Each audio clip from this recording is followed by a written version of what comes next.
거리 양옆으로 수십만 명의 인파가 몰려들었고 환호성이 하늘을 찔렀습니다.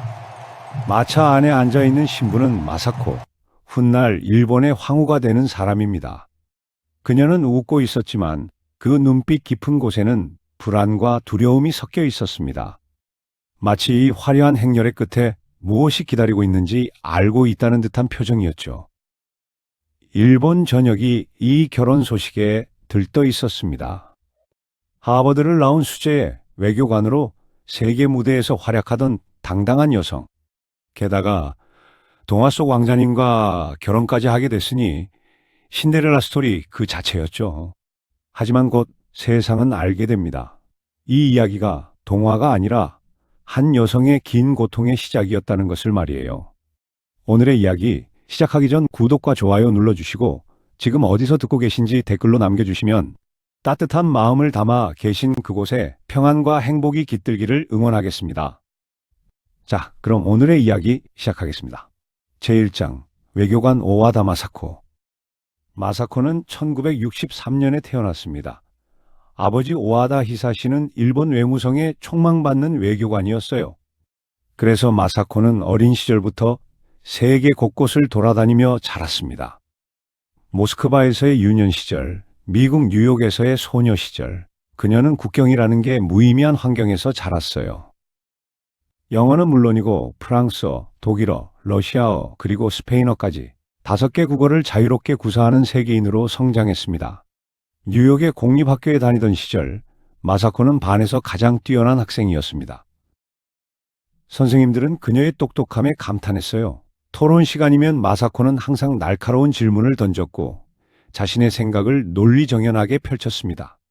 1981년 18살의 마사코는 하버드 대학교에 입학했습니다. 경제학을 전공했죠. 그녀는 단순히 공부만 잘하는 학생이 아니었어요. 국제 정세를 논하고 토론하고 자신의 의견을 당당하게 펼치는 지성인이었습니다. 하버드 시절 마사코는 테니스 동아리에서 활동했습니다. 친구들과 함께 웃고 떠들며 청춘을 만끽했어요. 주말이면 보스턴 시내를 돌아다니며 문화생활을 즐겼습니다. 자유로운 영혼이었죠. 하버드를 졸업한 후 그녀는 도쿄대학 대학원에 진학했습니다. 그리고 1986년 23살의 나이에 일본 외무성 고등고시에 도전했어요. 이 시험이 얼마나 어려운지 상상이 되십니까? 800명이 넘는 지원자 중 단 3명만이 합격하는 초난관이었습니다. 그것도 남성 중심의 일본 관료 사회에서 여성이 합격한다는 건 거의 기적에 가까운 일이었죠. 마사코는 그 기적을 이뤄냈습니다. 당당히 합격했어요. 그리고 외무성에서 일하기 시작했습니다. 북미 이과에 배치되어 미국 관련 업무를 담당했죠. 동료들은 그녀를 일본 외교의 최종 병기라고 불렀습니다. 외무성에서의 마사코는 빛났습니다. 미국 대사관과의 협상에서 그녀는 완벽한 영어로 일본의 입장을 설명했어요. 미국 외교관들도 그녀의 능력을 인정했습니다. 저 여성 외교관은 정말 뛰어나다고 말했죠. 옥스퍼드 대학교 유학길에 오른 것도 이 무렵이었어요. 국제관계학을 더 깊이 공부하기 위해서였죠. 그녀의 앞에는 찬란한 미래가 펼쳐져 있었습니다. 일본 최초의 여성 외무대신이 될지도 모른다는 이야기까지 나왔어요. 1986년 가을 스페인에서 열린 한 리셉션에서였습니다. 그녀는 나루히토 황태자를 처음 만났어요. 황태자는 마사코에게 한눈에 반했습니다. 지성과 품격, 그리고 자신감을 갖춘 여성. 황태자가 평생 만나보지 못한 유형의 여성이었죠. 하지만 마사코는 달랐습니다. 황태자의 첫 번째 청혼을 거절했어요. 1987년의 일이었습니다. 그녀는 자신의 꿈을 포기할 수 없었거든요. 황실이라는 곳은 내가 꿈을 펼칠 수 있는 곳이 아니에요. 그녀는 직감적으로 알고 있었습니다. 황실에 들어가는 순간 자신의 모든 것을 포기해야 한다는 것을요. 외교관으로서의 경력도 세계 무대에서 활약하려던 꿈도 심지어 자신의 이름으로 살아갈 권리까지도 말이에요. 1990 황태자는 다시 한번 청혼했습니다. 마사코는 또다시 거절했어요. 주변 사람들은 이해할 수 없다는 표정을 지었죠. 황태자비가 되는 걸 2번이나 거절하다니. 하지만 마사코에게는 분명한 이유가 있었습니다. 그녀는 자유로운 영혼이었어요. 세계를 무대로 자신의 능력을 펼치고 싶어 했던 여성이었습니다. 황실의 높은 담장 안에 갇혀 사는 것, 그것은 그녀가 원하는 삶이 아니었죠. 하지만 운명이라는 게 있나 봅니다. 아니, 운명이라기보다는 국가적 압박이라고 해야 할까요? 제2장, 달콤한 함정. 나루히토 황태자는 포기하지 않았습니다. 두 번의 거절에도 불구하고 그는 계속해서 마사코를 설득했어요. 설득이라기보다는 구애라고 해야 맞겠네요. 7년이었습니다. 황태자가 마사코를 향한 마음을 접지 않고 기다린 시간이 말이에요. 편지를 보내고 만남을 청하고 자신의 진심을 전했습니다. 그리고 1992년 결정적인 말을 했어요. 당신의 꿈을 포기하지 않아도 됩니다. 황실에서도 외교 활동을 할 수 있어요. 내가 당신을 평생 온 힘을 다해 지키겠습니다. 이 말이 마사코의 마음을 움직였습니다. 아니, 움직였다기보다는 흔들렸다고 해야 할까요? 그녀는 고민에 빠졌어요. 하지만 여기에는 또 다른 압박이 있었습니다. 일본 정부와 국내청의 조직적인 압력이었죠. 외무성 상사들이 마사코를 불러 설득했어요. 국가를 위해서입니다. 당신이 황태자비가 되는 것은 일본 외교를 위해서도 좋은 일입니다. 심지어 마사코의 아버지에게도 압력이 들어갔습니다. 외교관으로서의 미래를 은근히 걸고 말이에요. 딸이 황태자비가 되면 자신도 승진할 수 있고 거절하면 이유가 어떻게 될지 모른다는 암시였죠. 마사코는 결국 무릎을 꿇었습니다. 1993년 1월 그녀는 세 번째 청원을 받아들였어요. 기자회견장에 선 그녀의 표정은 복잡했습니다. 행복해 보이기도 했고 동시에 불안해 보이기도 했죠. 새로운 시대에 황실을 만들어가고 싶습니다. 그녀는 그렇게 말했어요. 황실 외교를 통해 자신의 꿈을 이어가겠다는 각오였습니다. 하지만 국내청의 관료들은 이미 속으로 비웃고 있었어요. 황실의 개혁이라니 말도 안 되는 소리라고 말이죠. 결혼 준비 과정은 마사코에게 첫 번째 시련이었습니다. 국내청은 그녀의 모든 것을 통제하기 시작했어요. 어디를 가든 수행원이 따라다녔고 무슨 말을 하든 보고가 올라갔습니다. 결혼식 리허설은 악몽이었어요. 주니 히토에라는 전통 의상은 수십 킬로그램이나 나갔습니다. 12겹의 비단 옷을 겹겹이 입고 무거운 머리 장식을 얹어야 했죠. 마사코는 그 무게에 숨이 막힐 것 같았습니다. 전통입니다. 견디셔야 합니다. 국내청 관계자들은 차갑게 말했어요. 이것은 단순한 의상이 아니었습니다. 황실이라는 거대한 시스템이 그녀의 어깨에 짐을 지우는 상징적인 순간이었죠. 1993년 6월 9일 드디어 결혼식이 열렸습니다. 화려한 행렬, 환호하는 군중, 축하 메시지를 보내는 세계 각국의 정상들, 모든 것이 완벽해 보였어요. 하지만 마사코는 알고 있었습니다. 이제 자신은 더 이상 오와다 마사코가 아니라는 것을요. 황태자비 마사코님이 된 것이죠. 자신의 성도, 호적도, 심지어 여권도 사라졌습니다. 황금 감옥의 문이 닫히는 소리가 들렸습니다. 제3장, 국내청의 철저한 통제. 결혼 직후부터 마사코의 삶은 완전히 바뀌었습니다. 바뀐 게 아니라 통제받기 시작했다고 해야 맞겠네요. 매일 아침 7시 국내청 직원이 마사코의 방문을 두드렸습니다. 하루 일정을 확인하기 위해서였어요. 공식 행사가 없는 날에도 무엇을 할 것인지 보고해야 했습니다. 식사 메뉴조차 마음대로 정할 수 없었어요. 국내청 영양사가 짜놓은 식단표대로 먹어야 했습니다. 황태자비의 건강을 위해서라는 명목이었죠. 마사코가 좋아하던 파스타나 피자 같은 서양 음식은 식탁에 오르지 않았어요. 전통 일본 요리를 드셔야 합니다. 그것이 황실의 방식입니다. 외출은 더욱 엄격했습니다. 친구를 만나고 싶어도 쉽지 않았어요. 국내청에 신청서를 내야 했습니다. 누구를 만날 것인지, 어디서 만날 것인지, 무슨 이야기를 나눌 것인지까지 적어야 했죠. 한 번은 마사코가 하버드 시절 친구와 차 한잔하고 싶다고 했습니다. 국내청의 답변은 이랬어요. 적절하지 않습니다. 황태자비께서 일반인과 사적으로 만나시는 것은 바람직하지 않습니다. 결국 그 친구를 만나지 못했습니다.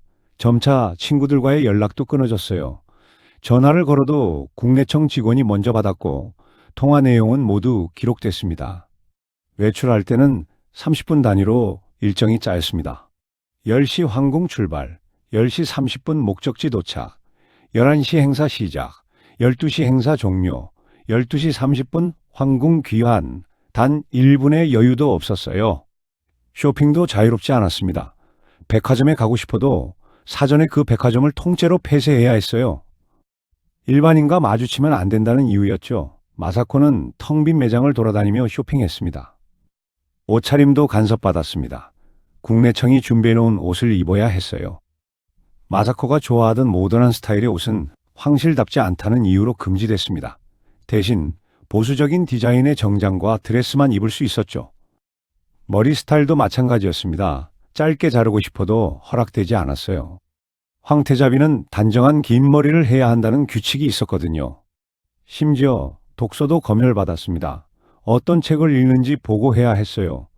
정치적으로 민감한 책이나 황실을 비판하는 내용의 책은 읽을 수 없었습니다. 가장 힘들었던 것은 사생활의 완전한 박탈이었습니다. 황궁 안에는 수십 명의 직원들이 있었어요. 시녀, 집사, 경호원, 요리사, 청소부. 그들 모두가 마사코의 일거수일투족을 지켜봤습니다. 화장실에 갈 때도 잠을 잘 때도 언제나 누군가가 복도 밖에 서 있었어요.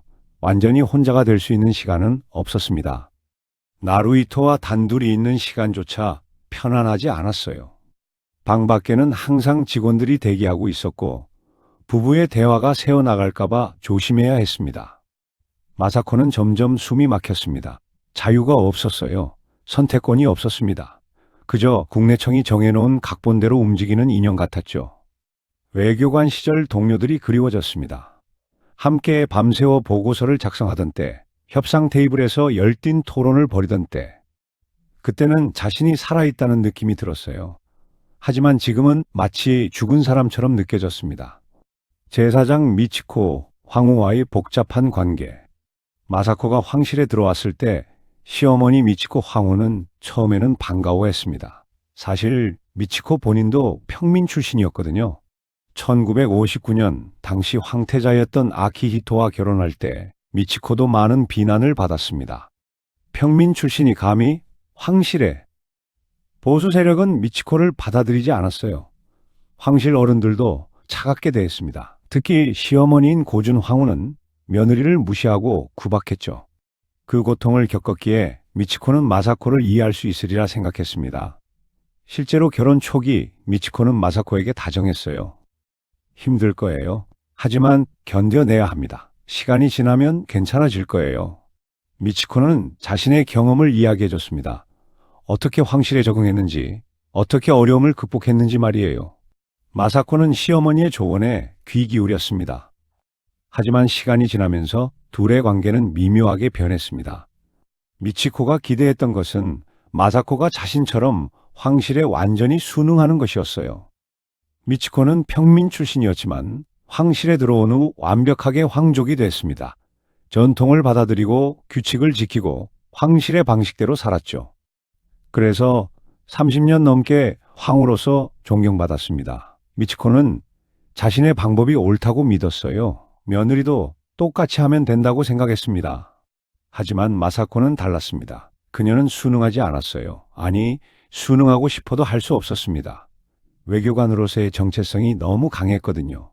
마사코가 황실 외교를 하고 싶다고 말했을 때 미치코는 난색을 표했습니다. 황태자비는 황태자를 보좌하는 것이 우선입니다. 독자적인 활동은 적절하지 않아요. 마사코가 공식 석상에서 자신의 의견을 밝혔을 때 미치코는 조용히 나무랐습니다. 말을 아껴야 해요. 황태자비는 황태자보다 앞서면 안 됩니다. 마사코가 서양식 육아 방식을 도입하려 했을 때 미치코는 반대했습니다. 황실에는 황실의 방식이 있어요. 전통을 따라야 합니다. 미치코는 선의로 충고하는 것이었습니다. 자신이 겪었던 실수를 며느리가 반복하지 않기를 바랐던 거예요. 하지만 마사코에게 그 충고는 또 다른 압박으로 느껴졌습니다. 가장 큰 갈등은 아이 문제에서 불거졌습니다. 마사코가 유산했을 때 미치코는 표면적으로는 위로했지만 속으로는 실망했어요. 건강 관리를 좀 더 철저히 했어야죠. 그 말이 마사코에게는 비수처럼 꽂혔습니다.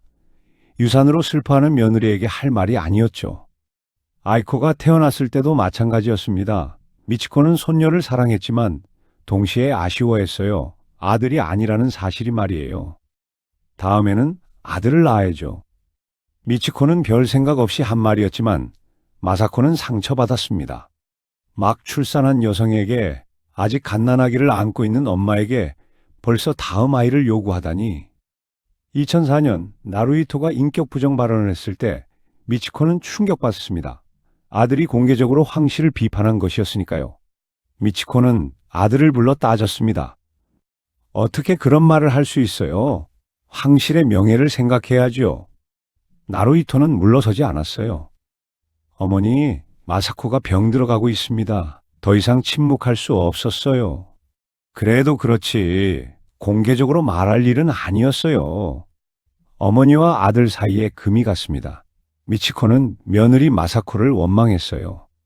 마사코 때문에 아들이 변했다고 생각했습니다.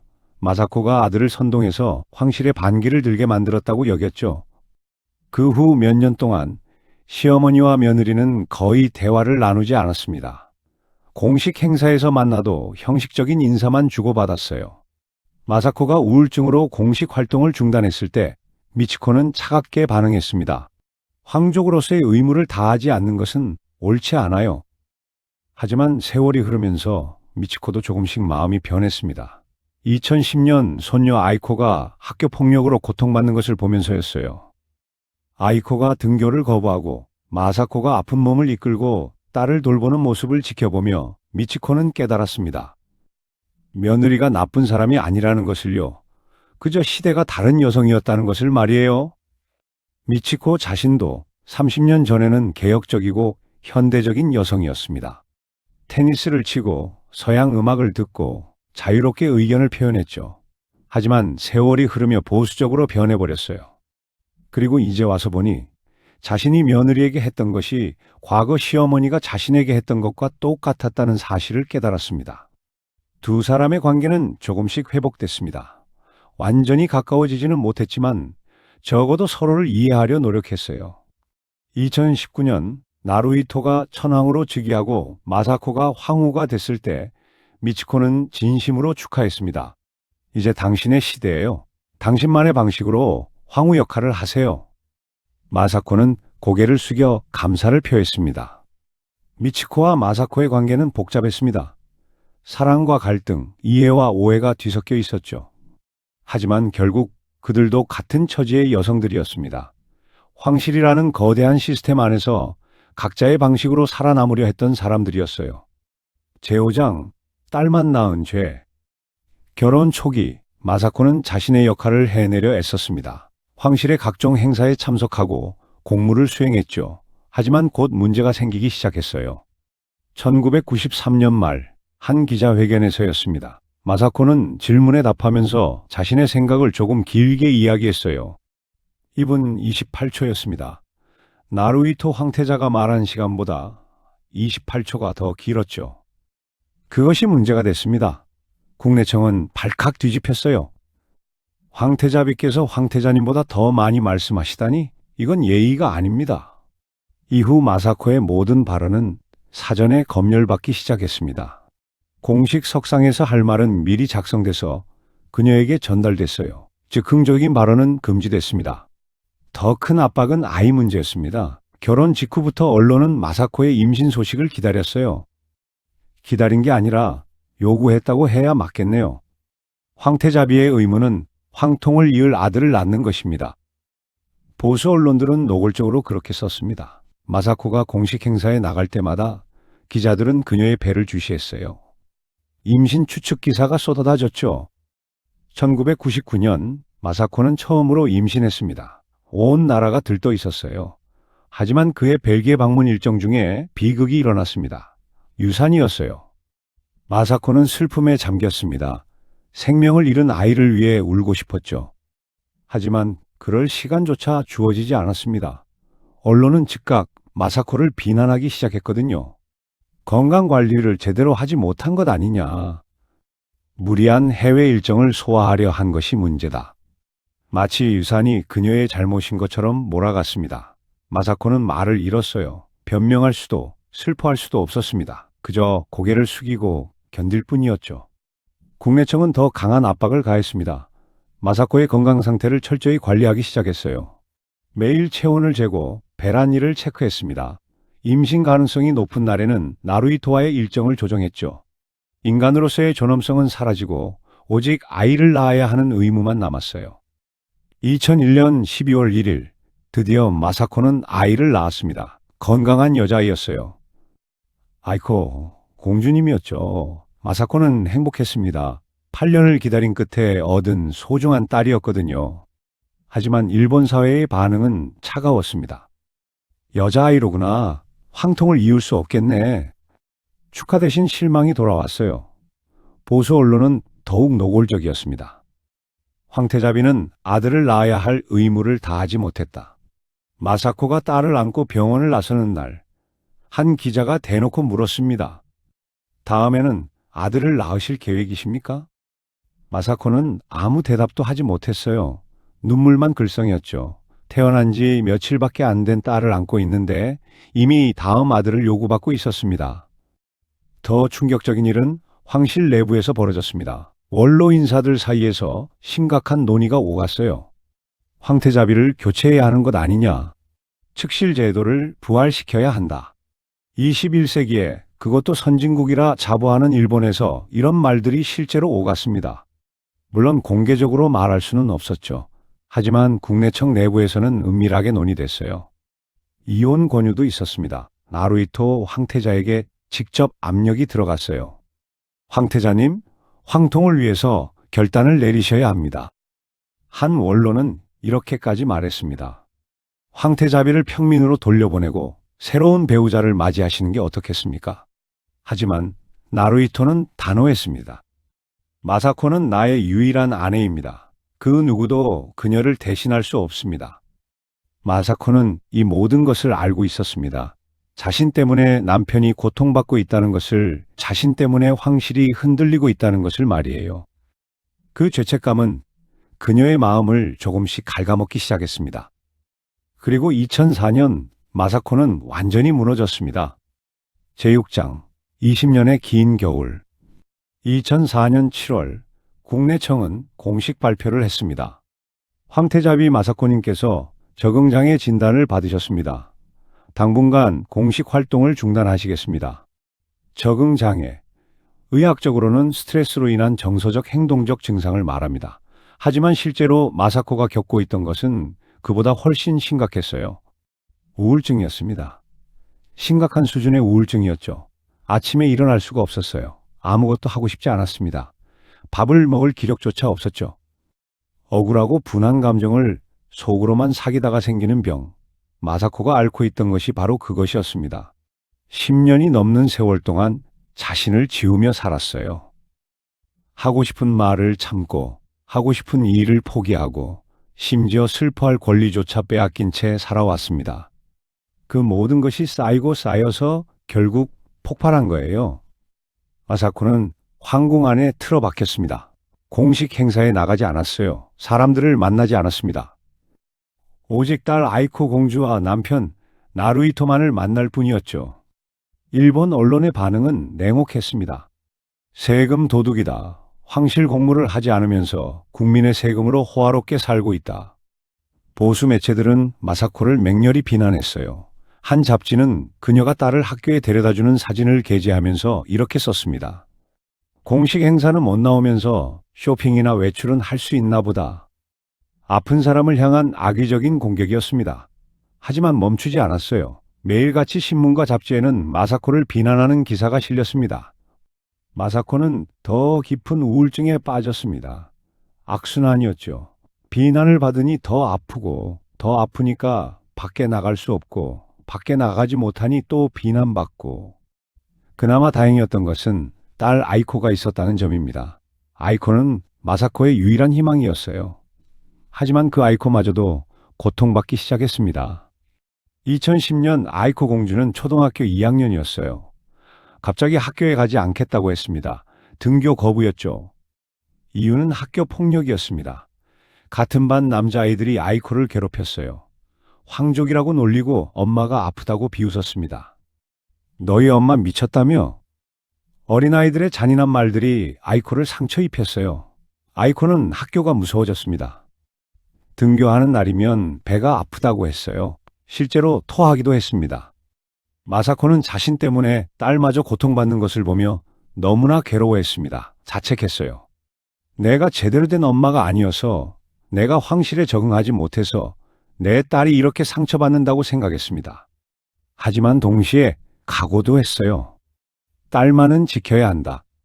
마사코는 아픈 몸을 이끌고 매일 아이코의 등교를 도왔습니다. 학교까지 함께 가고 하교할 때도 함께 돌아왔어요. 딸이 혼자가 아니라는 걸 보여주고 싶었습니다. 황실 직원들은 눈살을 찔렀어요.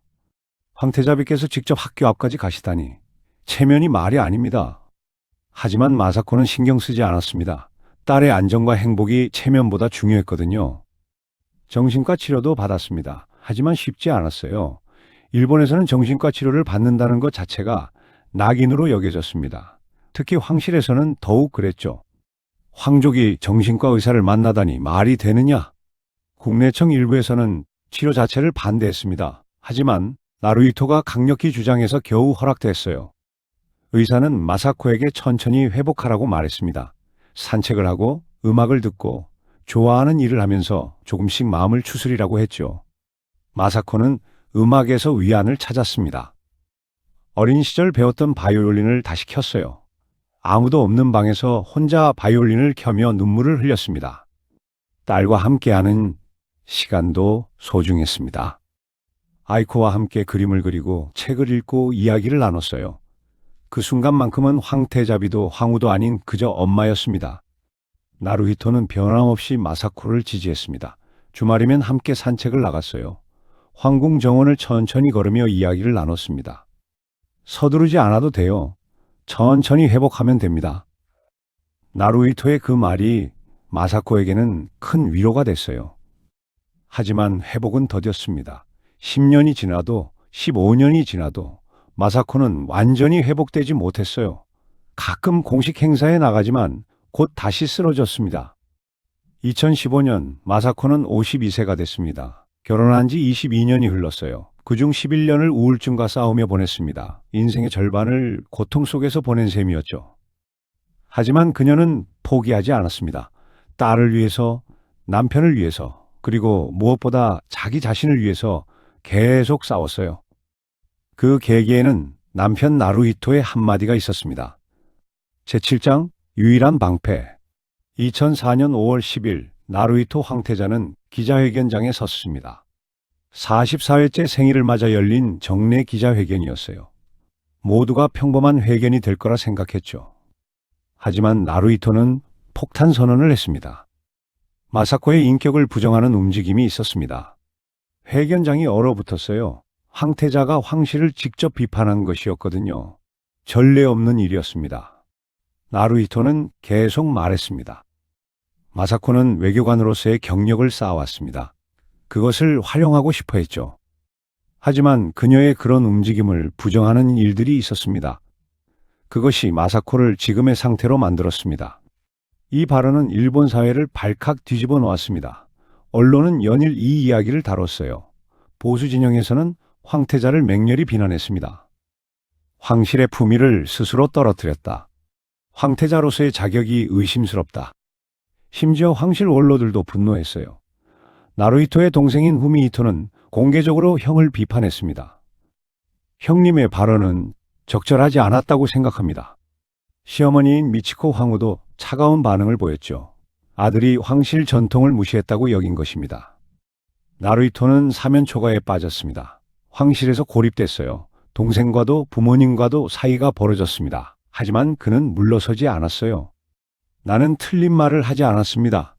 마사코는 보호받아야 합니다. 나루히토는 아내를 지키기 위해 황실 전체를 적으로 돌렸습니다. 자신의 입지가 위태로워지는 것도 개의치 않았어요. 오직 마사코의 존엄성을 지키는 것이 중요했습니다. 그 후로도 나루히토의 지지는 계속됐습니다. 마사코가 공식 행사에 나가지 못할 때 그는 홀로 행사에 참석하면서도 항상 말했어요. 마사코도 함께하고 싶어 했지만 건강상 참석하지 못했습니다. 양해 부탁드립니다. 마사코가 조금이라도 회복되면 그는 함께 산책을 나갔습니다. 사람들의 시선 따위 신경 쓰지 않고 아내의 손을 잡고 걸었어요. 딸 아이코에게도 좋은 아버지였습니다. 아이코가 학교 문제로 힘들어할 때 나루히토는 직접 학교에 찾아가 교장과 면담했어요. 제 딸이 안전하게 학교 생활을 할 수 있도록 도와주십시오. 황태자가 직접 발로 뛰는 모습이었죠. 체면이나 격식 따위는 중요하지 않았습니다. 가족이 우선이었어요. 2015년 나루히토는 생일 기자회견에서 또다시 마사코를 옹호했습니다. 마사코는 지금도 열심히 회복을 위해 노력하고 있습니다. 저는 그녀를 자랑스럽게 생각합니다. 그의 목소리에는 확신이 담겨 있었어요. 흔들림이 없었습니다. 아내를 향한 변함없는 사랑과 지지였죠. 이런 남편이 있었기에 마사코는 버틸 수 있었습니다. 세상 모두가 자신을 비난할 때 단 한 사람만은 자신의 편이었어요. 그것이 마사코에게는 큰 힘이 됐습니다. 나루히토는 단순히 말로만 지지한 게 아니었습니다. 실제로 행동했어요. 마사코가 우울증으로 힘들어할 때 그는 직접 식사를 챙겨줬습니다. 황태자가 직접 아내의 식사를 챙기는 것, 황실에서는 상상할 수 없는 일이었죠.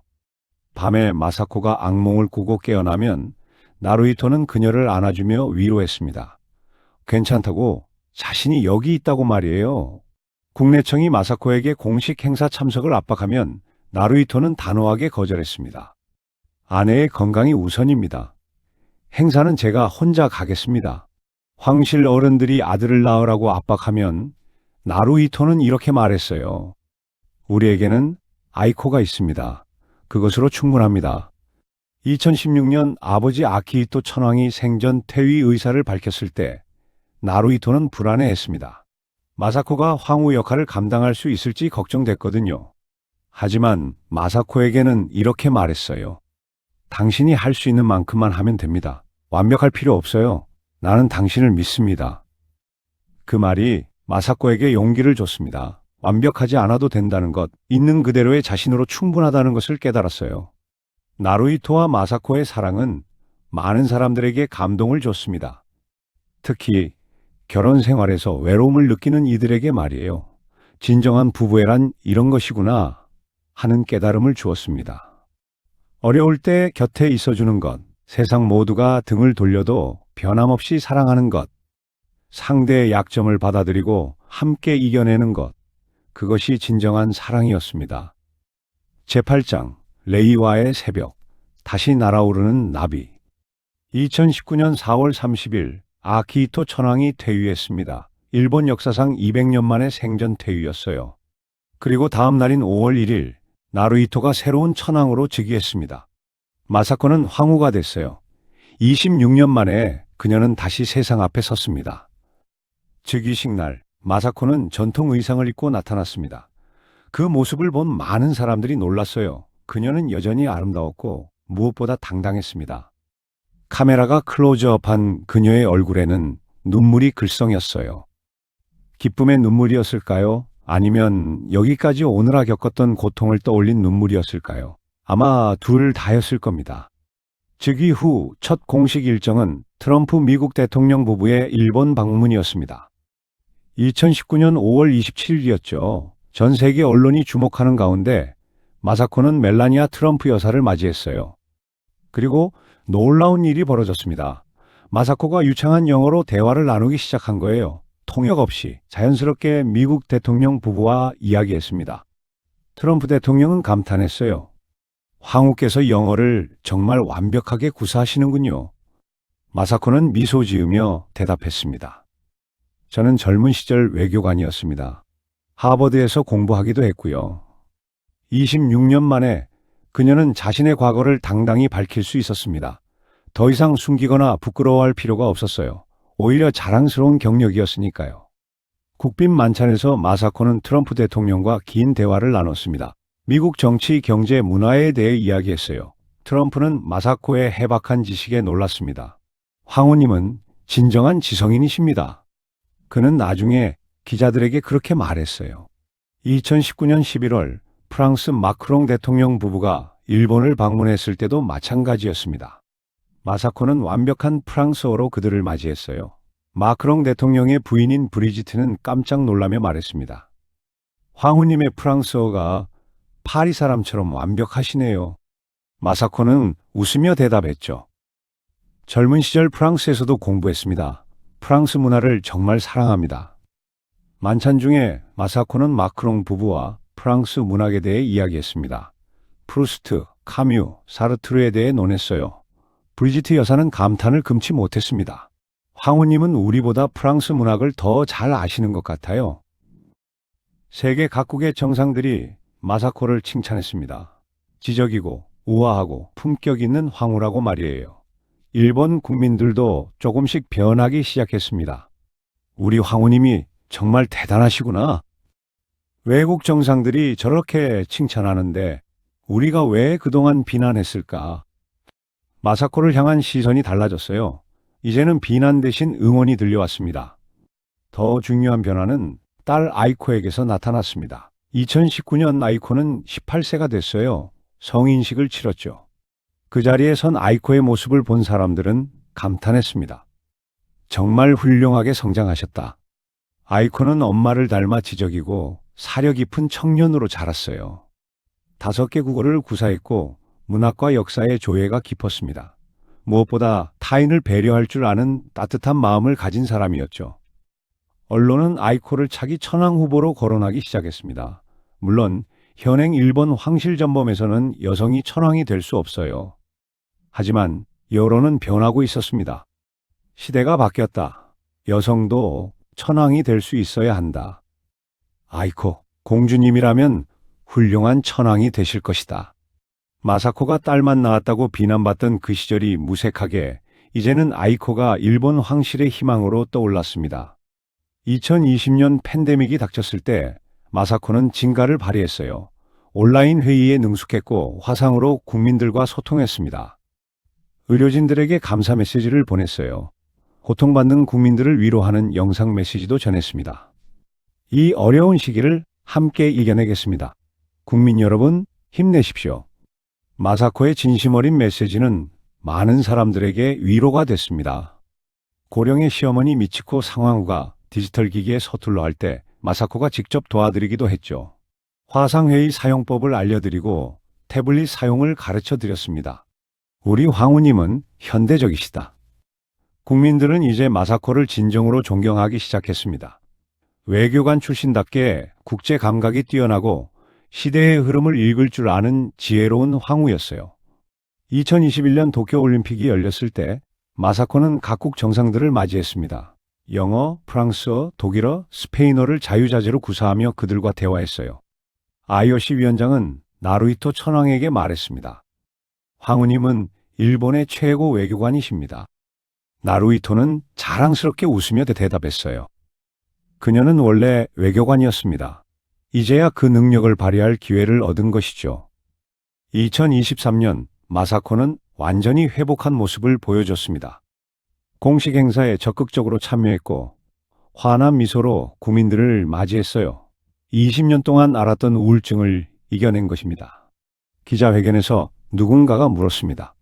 황후님, 지난 세월을 되돌아보시니 어떠십니까? 마사코는 잠시 생각하더니 조용히 대답했어요. 힘든 시간이었습니다. 하지만 그 시간이 있었기에 지금의 제가 있습니다. 저를 지켜준 가족에게 감사드립니다. 그리고 지금 저를 응원해 주시는 국민 여러분께도 감사의 말씀을 전합니다. 그녀의 목소리는 떨렸지만 눈빛은 확고했습니다. 더 이상 그 누구도 마사코의 존엄성을 흔들 수 없었어요. 제9장, 국화꽃 너울 너머의 진실. 마사코 황후의 이야기는 단순히 한 여성의 고난사가 아닙니다. 이것은 전통과 현대, 개인과 제도가 충돌하는 이야기예요.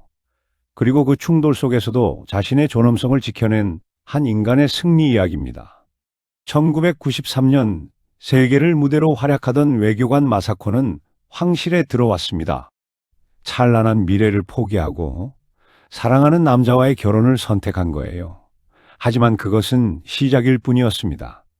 황실은 그녀가 생각했던 것보다 훨씬 더 폐쇄적이고 보수적이었어요. 외교 활동은 금지됐고 발언은 통제됐습니다. 그녀의 존재 이유는 오직 하나, 아들을 낳는 것이었죠. 딸을 낳았을 때 마사코는 국가적 실망의 대상이 됐습니다. 황통을 이을 아들이 아니라는 이유로 말이에요. 그 압박과 비난 속에서 마사코는 무너졌습니다. 20년의 긴 우울증이 시작됐어요. 세금 도둑이라는 비난을 받으며 황궁 안에 틀어박혀 지내야 했습니다. 하지만 그 어둠 속에서도 마사코는 포기하지 않았어요. 남편 나루히토의 변함없는 사랑이 있었습니다. 그는 황실 전체를 적으로 돌리면서까지 아내를 지켰어요. 딸 아이코를 향한 사랑도 마사코를 지탱해줬습니다. 그리고 2019년 마사코는 황후가 됐습니다.